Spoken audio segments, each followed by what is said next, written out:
Everybody, it's Christy Birchville. We are looking through the book of Joshua, and we've been studying this book, really trying to understand what God has for us, looking at it kind of from the idea of being able to begin again.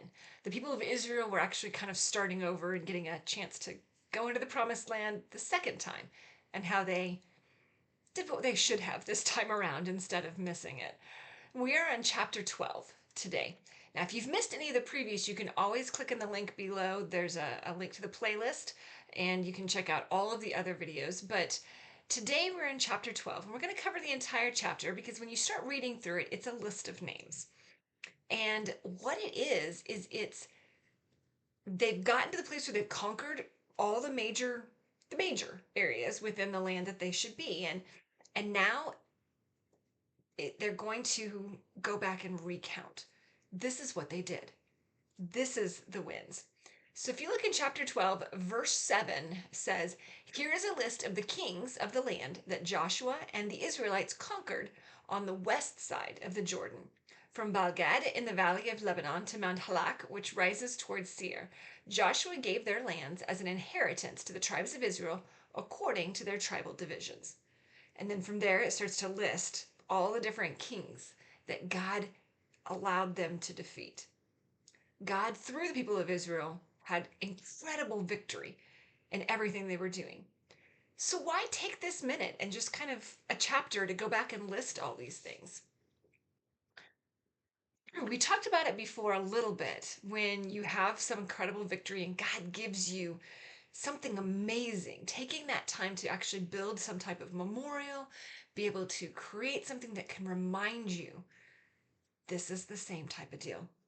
We need to take actual count of what is it that God has done for us?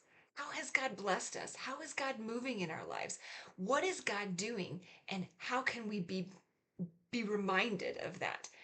The Israelites were making a list. They were going back and saying, yep, God helped us defeat this person and this person and this country and this province and this. And they could have that list so that later they could always go back and say, you know what? God was faithful here. God was faithful here. God was faithful here. What are your victories? What are the things that God has really helped you accomplish in your life? We've done nothing apart from Him. So, any of those incredible, great things that we've done should be part of a list that we can go back to because I guarantee there are going to be dark times and difficulties and times where you look at it and you're like, where is God? I just don't understand. That's the time you pull this list out and go, I don't understand right now, but God was faithful here, and God was faithful here, and God was faithful here. And I know that God will be faithful now. What do you need to celebrate?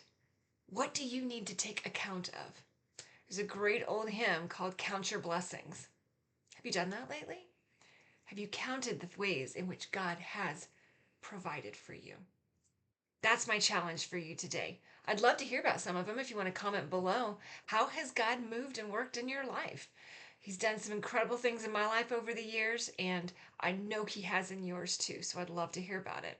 Be sure to subscribe, and I'll see you tomorrow morning as we continue through the book of Joshua. Thanks.